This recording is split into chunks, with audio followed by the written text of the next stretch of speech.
đại chứ chả nhau hậu viện xót tan bố đi nhau hậu chế là nhau chỉ tàu đi kia to tôi mua Được chưa? tôi chả có chữ câu luôn nó Của chỉ chưa có nè, của chưa cho sao? Nè. ô thế à dùng có chỉ chữ câu chữ cho thế tấm mà chắc tôi mua ít lúc cho dùng chữ cho á giờ thấy có sai có dùng tục cá nó mua tao nên chơi có cũng bảo nên chơi lúc bố của mình sai ít lúc tôi có gì Ồ, bây giờ à? giờ mà Chị chưa nào một tàu của chị chưa cho了耶！我叫我多讲。我出笼就做到湖南了，我讲，我大脑了。哇，等等啊，这个很干呢。哇，我叫有呢。哇，这个冇見到個嘴先嘛，把大家啲地方有冇到個嘴呢？個本來啊，咗。那啥，搞我來去了呢。哎呦，回下你咋嘛？這個被摸好了呢。老，我領導嘛。我來去弄啥啊？哦，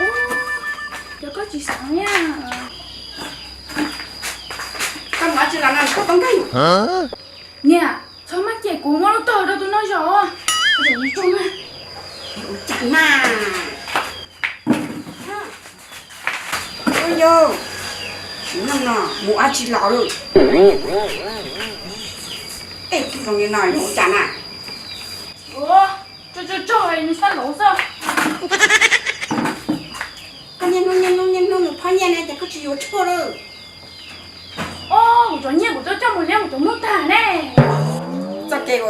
yêu chị vô nó là tôi khăn à. Chân nha một xí lô lên một hậu đen hậu trắng. Một liêng mù.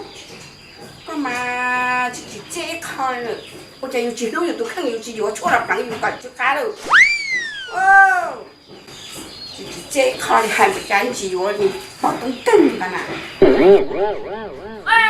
của cho một hồi đấy họ trở lo của cái liệt của mà. Của cứ ấy. Họ có chỉ cả mua của nè. Cây đu. Bà lọ có sao trẻ của đâu. Mua chỉ đó có xe của à. Của chỉ rồi chua tha của cái liệt của à. Tôi chỉ cho hàng hết à. Đó là rồi giờ nó chơi để của chú cho này. Của nhà của nó chơi nha. Nếu tôi chơi được món cho của thả nữa mà. Chà, yêu tấu rồi. Có hai cái có chỉ cho. Ôi trời nó xa lỗ là nhá nó nữa. Những chuyện mình dùng đi trả sẽ có bỏ hai cái xong nữa, có bỏ mua nhà một thể nữa. Cho nó tê tu cho nó nghe những cái chỉ cho đi nữa đi. Chỉ chê có tụi nâng con à. Hai bộ cha có chỉ vô đi. Nè, sao yêu tấu. Cái chuyện đó của ô cha hết. Sáng ô cha nó thiết sợ, thiết chịu. Cái tục đó đấy. Chú à. Là căng rồi, cho chị dùng lại tụi nó chịu thế đi. Chú hay rồi. Căng xe ngốc cũng cho nó là căng xe, nó có chỉ thế là.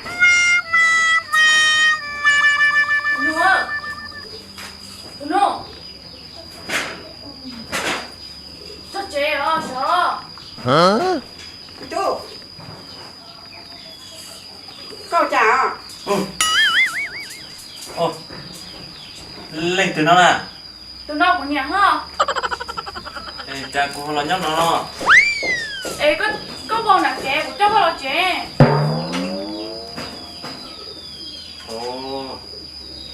bữa ta có cho phụ lò Của cháu có lo à. Để chả có học đi nào. bữa ta xóa yếu cha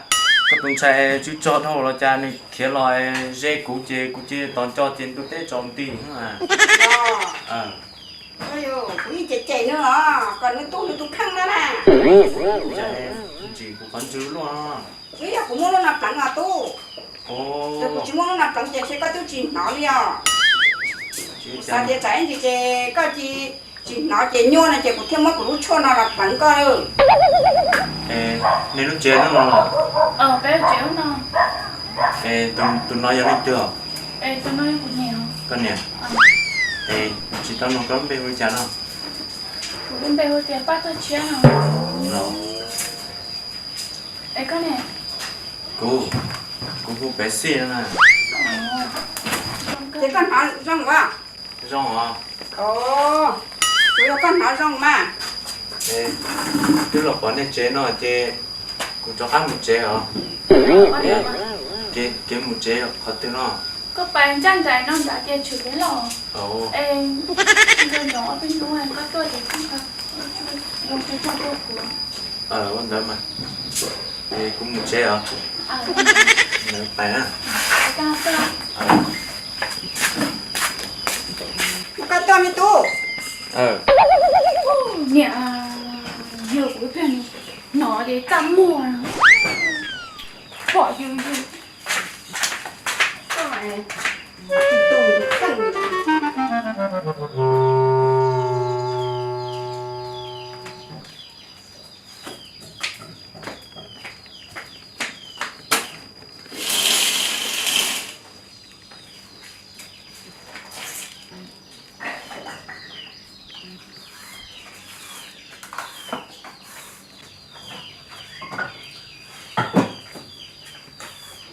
Có thích chưa?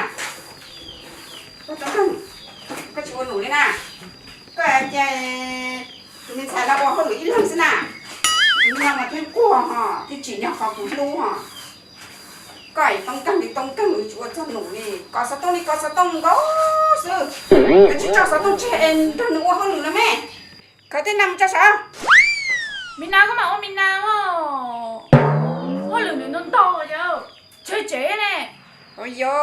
đã chỉ là chị bác của thiết tạc sai là mà. Rong đi con sẽ tiêu. Hãy chị tao lên là con à. Cả nếu mà nghĩ là cái ông mẹ sẽ cũng máu cú sò. nè nó như ta à Ôi dô, mẹ là sợ đợi uan, tao là sợ đợi uan. Cái tí dân nó xin hút chị ba. Còn chị của chị con cải với tông tưng là ba. Hai bữa trái chị quá con tụi con à. Đừng có thời tha đi con sẽ tiêu.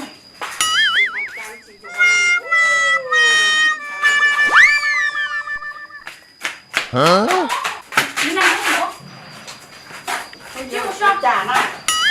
เกิดที่มันโดน Ôi ơi, cái trang của con chị luôn.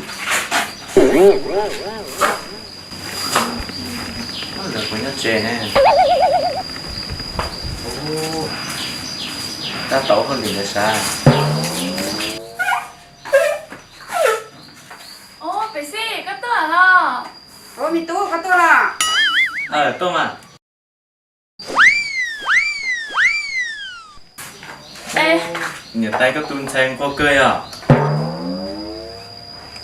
Ngon thế mà.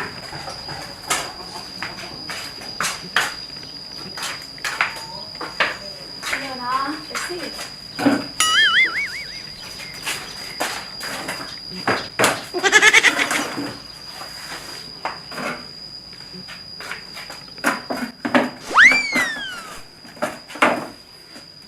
ไปสิ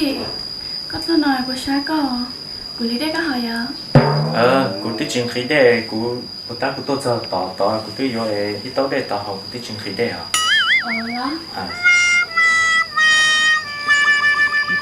เอ๊ะก็ตัวหน่อยไม่ได้เชียวกูยังต้องหาช่วยตัวละกูอ่ะ Ồ, nhờ cơ, chính chắc ta. Nó, lúc chua nó lá, giờ lúc chua trong chỉ trò. Lúc nó mà dùng một khích kia đi nó. Khích kia đi nó, chỉ nữ sao hậu chỉ nữ trong nó á. Chỉ nữ mỗi tụi nó đốt đi nó. Chỉ có một khích kia nó, chỉ có một tí nhẹ sau nó á. Chỉ cô kia cho cô đi nó là chỉ có một tụ có lúc khó trò, chỉ có một chỗ tay chỉ chữ đi ó. ไม่ยอม Lúc chua nó trong thịt tiêu, lúc chua nó chỉ có sĩ ít lửa sĩ chỉ có thổ ta có chủ sĩ thổ có đã để ta có lúc có trò hú hú có mà xíu ê tao xin nó cũng xí lái đó thầu có tờ phu mà trong xa mà sao mà xí giờ có xí mà có đã để cầu hú ấy có xí nhiều tiền mùng ca có cho tận cái thế rong có xí tiền lửa hay có gì bao thì chưa thì chỉ chưa hay thì có chưa hiếm thì có xí tiền lửa như thế rong có điều mình chỉ nói chưa hả但是嘛个时点么就你用度假哦，vậy à这都错了，这都错了，用错了。所以有个嘛，古的比较多，比较好点。第二点诶，年年个，这个呢就在知道的，听讲错了都不个个是个，因为只干年这个天查到的个，这。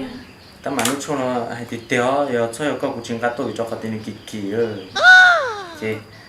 muốn lúc cho nó cũng cơ đó chị ở chỗ nào chị cũng xí có của cho chứ cha chị nào mình tu đi chú cho hay giờ cũng nhìn thấy là cũng biết trả chị tê liền nhìn thấy là chị nè yêu mà của cho đó xí chứ nó phải chị của có xíu nó chị của chị cho làm gì à ê nếu bảo chị mà nếu bảo chị thằng đó bé vậy mình tu coi mà thôi bắt thật chơi này mình là cái giờ mình phải chơi có mình chơi xuống nắp nhưng mà mình là cũng một tập chơi chơi xuống nắp chơi con nắp cái xíu cũng hay chứ cơ của tôi này lo nó mà tung cả ít thôi được vào chuyện mà ít chỉ có chơi thôi họ chứ của mà tên như tất kỳ mà rồi thầu lóng mùng lọ cho một cái tao nó chạy ô mà ý là cha bé như này mua hơi lửa vào chuyện này rồi mà ý là mà xa dù hết tất mà ý là cha dù mua ăn này bằng đây thì dù cho tôi sống mua hết thì cũng như lo nữa mà nó sợ lý cho mình cũng mà sợ thì không lửa vào chuyện thì cũng như ôi ha cái gì mà dùng mất xài thì dùng món này thì dùng thế chỉ xài khí sao trong cơ mà cũng nhẹ thế cũng gì đóแล้วmà dùng nóแล้วmà nhẹ cho nhang quá dễ cơ但是嘛来thì giờ thì cũng chỉ ở trong chế cũng chế đâu cho nó nhá tung kinh ha rồi mua ấy lấy tờ chỉ bún cho lấy nhau nó rồi bây giờ trong cơ họ cũng không phải là vậy nhớ con qua chỉ tát tỏ nó tát tỏ ý chấp lời nó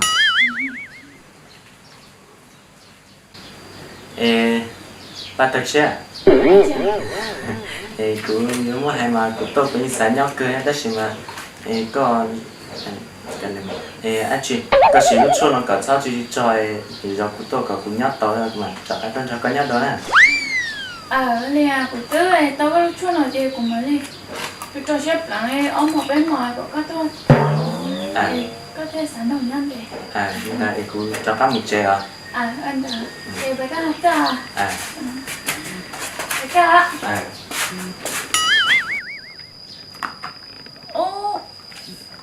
cha của chị nhắc anh không phải xe cha là họ cho tao sẽ đằng có tay còn lấy này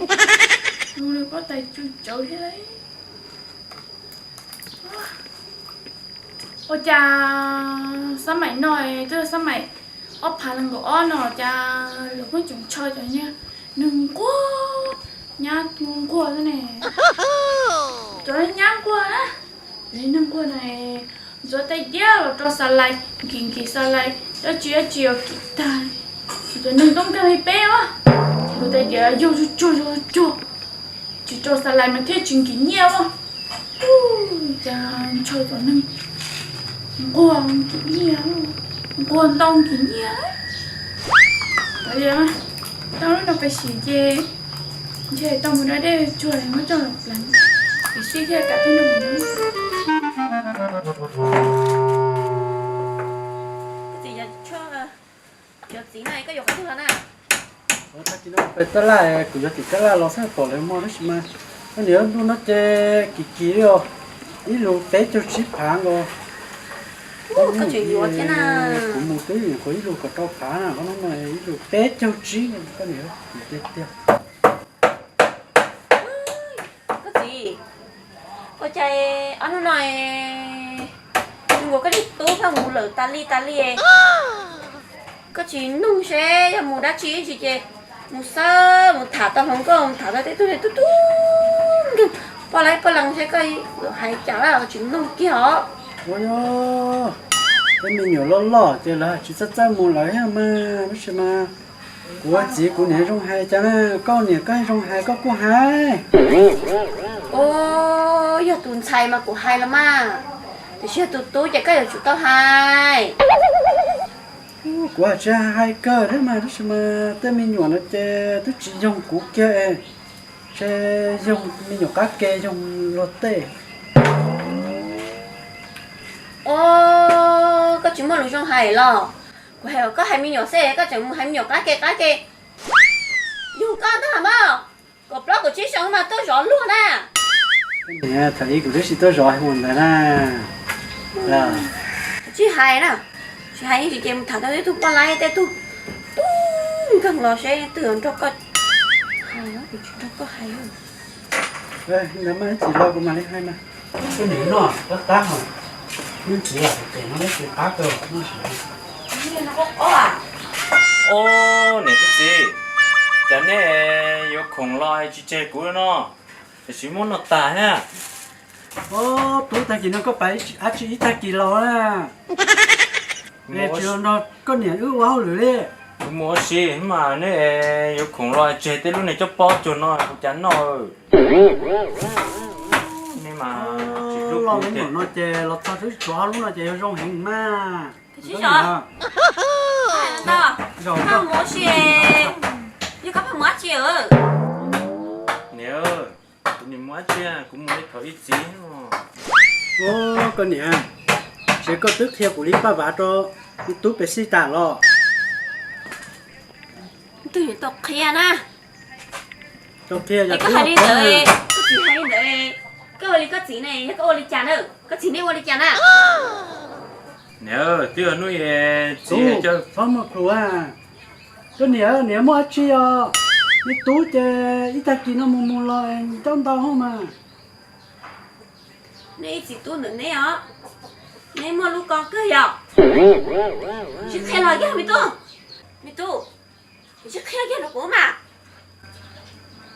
nếu chưa nuôi có chín tuổi con à chỉ con tuổi có chín à con nhớ sai luôn cơ rồi quay á nhưng mà lo rồi mong đủ lấy cái chân chơi chứ có tụi có vậy có tụi có tháo lầu có con chưa mua lép đằng xa khe cái của mi tu nuôi chỉ một té lòi chỉ có cú gió chơi chỉ để chỉ một yếu để hậu là lúc hắn liền rồi cũng cho chỉ tông đến té rồi nè nên lo lên té nó chỉ nó mì hết rồi thì có bỏ lên đó đó nuôi chỉ một yếu để lúc hậu ta chỉ muốn nằm mì họ cũng một hai chỉ trên lò cái gì bây giờ mi tu hay nè thôi giờ con nhớ một té là sẽ sát chè chỉ mua dúa là mà dúa mì là nó nè rồi tôi mới lúc đó mình tú để xin nó hay nè tú mà trong tàu khắp lờ đấy chè hay nó có nhớ chỉ cái sẽ được cái ước thì tú nó là mà rồi một có tư chỉ có nhớ cho cả luôn nè nó cho mi cho đi chơi nè nó cho mì với bỏng đơn đó lấy xôm đỡ hay tiền rồi lấy xôm cho nó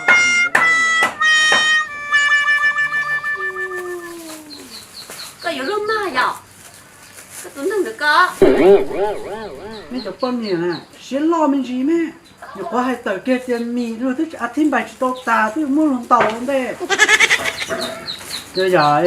tàu tôi dành cho nó tức tua ta có ở báu thì cái phần không một này có một nhiều mì hò đó mình vô mì hòn thế về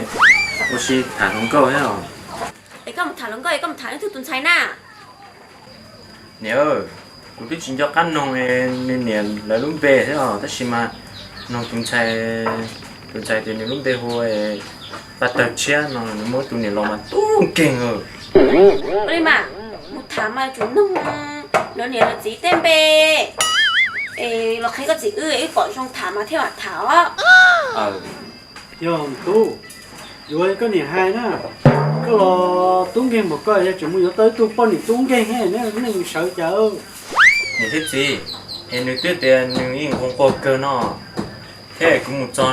cho thầu tư lo nữ yên qua họ lử rồi phò cho khẩu khẩn nó thì chỉ là chết chế tu chế cũng chế mà trong mình có cơ hả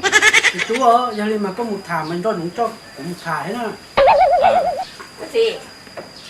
có chả mi tôi thả xe chúng chỉ xong cái chuyện em muốn thả thế nào ô cái này chưa cái dục kế à vậy thì tú phải xin một thả thì có cho cũng một sai rồi tuần sai sẽ bồng tua nó họ mà đi vua nè lồ ta đi coi lại thì lùn cha lùn chẳng tôi cái gì là hai lý sơ tôi chỉ mà sao cho cái gì mua để mà tôi lựa chọn á có một thằng này có một nông liền cái gì lớn bê tí xíu trong tủ nó cũng thiếu báo ra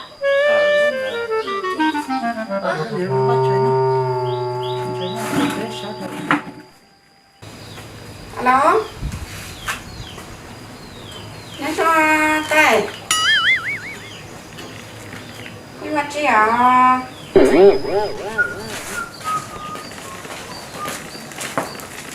ô nè tay em đó sao nè tay nó tao nó hay cơ không có tên nào thả lên đó cho chị em tu có hả chưa nè tay ơi cũng vậy là chỉ tránh trên của sẵn đâu cơ chị em tu bố tôi chỉ tao mua tổ lúa đi theo ô chỉ cho nè tay cũng chỉ tao nói thì có bộ một tổ lú tuy là cũng sẵn nói thì có lúc bé hồi trà nè ha mi tu cú luôn đây hoa ban chôm lại nèแต่chỉ cho ban chôm lại lia chỉ cho đa nữa ô ban trong lại nó bây giờ chế linh tới ở trong này tay cũng một chế hả ô ni tu được sao tiền chơi ni tu sai của tuần sai tu bỏ của na chi nhẹ của na chi nông bê ta chi kiếm chế nè ha ô chờ thì tiêu để tu hồ sang lại nọ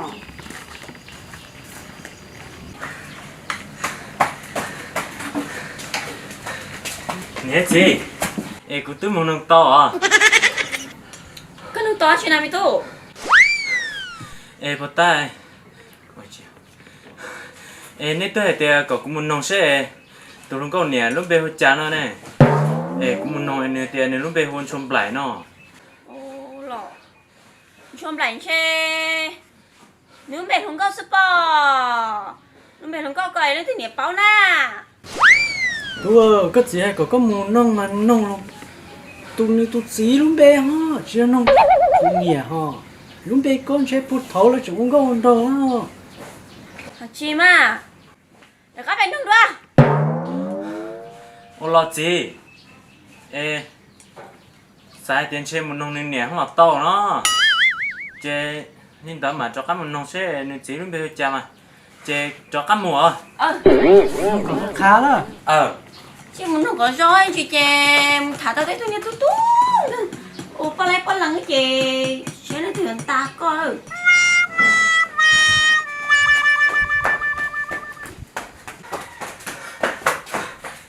mà chị theo tay cô ta cũng nông có lúc bé xưa chỉ cho các nông giờ chỉ lúc bé chả nè cái tôi lại cái tôi nông đã sư ờ yo chỉ luôn bây giờ hua và cỡ nó yes cho này tay anh cũng mưa tôi là chặt chở luôn nè nhà chụp chụp bùa quá chơi của chụp bùa của nè bao tông kinh thả liều giờ tôi tông kinh làm chơi của chụp bùa thả liều chở tít tiêu tên mình nhỏ nó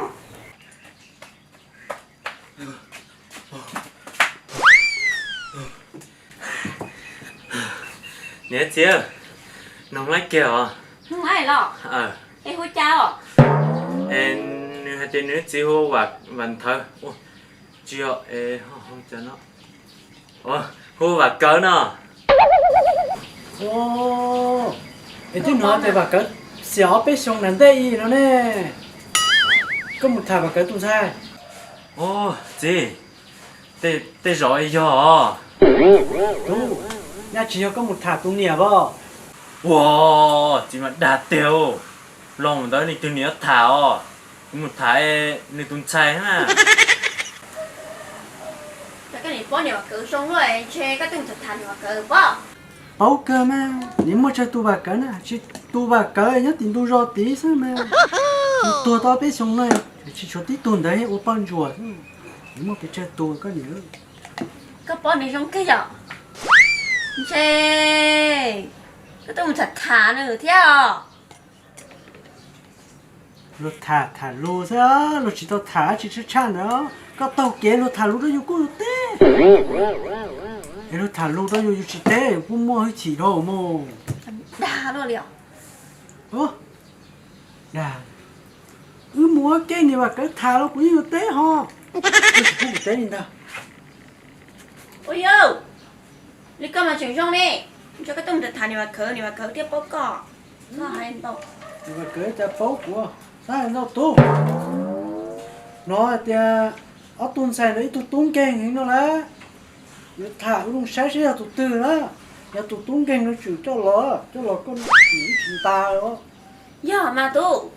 cái giờ mua vừa bao nhiêu lấy thả không có na giờ chủ sấy tung quá thả na chim thả đấy tu tung căng kìa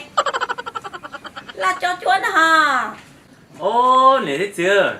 cũng mua mông cha đấy cũng mua cha tuần quần đó cũng mua thầu tứa mà nếu mà ô lử phải phò nếu cá đê từ hậu này thì yêu quần xếp lại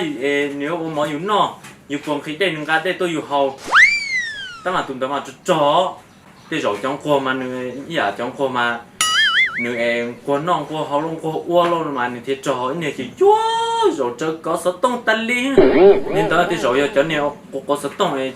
chính quần kia nữa mà cũng nhiều cũng thả tao tung quần đó ổn định mà tôi chủ yếu là các thả tao tung qua tôi chỉ sai cái trong chẳng chỉ thả tao tung căng chế các gì nhiều xe xem mà cái gì ạ tôi không sai đó chả chỉ là bắt phê luôn câu luôn đâu tôi sau kia có chế mà bảo tiền luôn đâu tôi mà chán quá chỉ lúc nào có những cái cầu chế là bỏ ta chỉ một cái chế mà dùng con nè chỉ uống rồi có chi lo đà ổn đó ổn luôn liệu nó là tràn thầu của tôi sau cả chứ nó vô kia làm mà tung như con máu đó ôi da đà luôn liệu tôi ví dụ thì cái chim một sấy rồi dùng hết gọi là tung kinh ha sao mà hết sử dụng kéo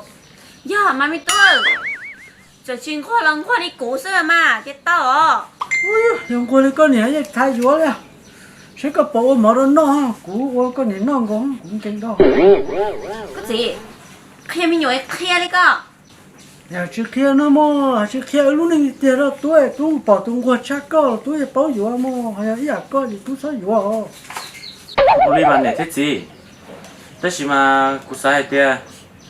cụ làm thế thì cụ sai bao nhiêu thì nó thì bạn nó cụ bay cụ sai thì cụ chọn nhiều lâu rồi nên tụi nhá nó em được cảm à ô họ có mà chỉ bao lâu này luôn họ có mà tao muốn nông này nè cho để cho họ tiền nếu tụi thành qua hình chỉ nói lúc chế là chỉ nếu tu chế ô nó họ thế chỉ vô mà cái dầu trả nè tay họ chỉ cào để cho họ tiền cho nên lo trả chế nè tay lấy ô chỉ tao nó thì vô tao muốn nông nè tay cho tú giờ thì có vô tao tung qua là chỗ tụi tung kinh này họ chỉ tại qua đó để tay nó nè có vô kia lo mà lấy cho để tay lo chế đã trả đó mà lấy qua đó biết sao nó tao cơ cái gì vậy từ mùi nhái cho nên tay nó nhiều nhón à em này tay nó chỉ tao nó chứ cái là tung sai tướng mong qua ta tung đời nè vô lo chứ này tay vô chân bảo của nó tay lo đấy sợ lo liệu của tôi mới dùng mùi gì của tôi chịu không của tôi mới dùng nhón này ra có hồi còn tay nó cái nhón chê cái thứ hai bó thì nhiều mà cỡ tới rồi mà nó có tiệp cũng qua nè mà có tung sai mùi vô là cũng chỉ mua tao có nó con này tay thì chút tí tung sai này qua nè giờ bên mùi vô kia là chỉ không có gì để cho nó được tài ô chị thế rồi mua hai nè tay chỉ lo nè tay á cũng một thầu tư nè tay thả cho số tổng thả luôn cho tay lên xem rồi thì cho lần cho bên nhau là nên chỉ cả lo đấy đó đừng mà tôi cái chị chè nên lâu thì tông thế là tôi là hay lưu sao hiện tại chè có mà mu hay xe nửa bộ cả nửa bộ nhua mà như thế nửa họ cảอยู่ก็น่ะหรอcho lò thế hả có nè có chị ước chè cứ là lò thế hả chè chứ cho lòi ước chè đi chuyển lùi theo bát tàu có giỏi mi nhỏ đấy có chè tàu cũng khử tao nhẹ lòng qua cái luôn năng hả ồ chị đến đây nè chị đây chị cũng một cho lọ wow bị tôi cái gì muốn ta ôi yo anh hôm nay sẽ chơi cái gì ô sao mày chơi chỉ thằng nông xeเลยà cái chỉ tú con mồi cái chuyện này cho đấy đó cái này tú con này còn rong rong chị mà đâu con này hết cả đôi lo thế chị ơi nào đi nó sẽ to à khán nào á thì thầu cũng muốn nên chỉ cầu cú liếc cá nè tiền cú liếc cá nên chỉ nhẹ cha thôi thì giờ thì yêu ná tua ná ở bên lúc trông một giờ này có yêu lệ mà hay là là lệ chị nào đi nó sẽ to cũng mua này đi làm muốn cho vào tú chị ơi ôi trời tôi chơi thế yêu tôi như tốt chủ luôn à tên đấy chúng nó biệt hệ hơn như lòng nó thia thấy ít luôn á qua linh tử lấy khế những cái gì này nhở cái này tôi là chơi chỉ sự bùa bỏ ô con này tiêu cho thế mà cái tiêu nó có sự bùa thôi tụi tú này chúng nông thì thả luôn mà nó có thả do thế chơi ta thôi họ cho chỉ sự bùa mà có nông thì thả mà ôn cha ôn vua những chuyện là xía đó cái chuyện mình cần cả xía này tao giỏi thế mà trong cỡ mà đấy tụi tôi lùi lùi là chơi theo liềm cái gì à cái chuyện mà cái quả rồi giá tàu cụ thả cũng có chuyện xe ta nó có ấy nè yo giá tàu cụ thả nè cụ ấy chỉ mất xe nhá cái tụi có nhở chơi cái đấy nhở ơi cái này lâu thì tốn hay rồi kế thoát gì à kia cũng bao có con chết tù sao mà đồ mấy nhỏ sao phải to ở chứ mua mỏ của nó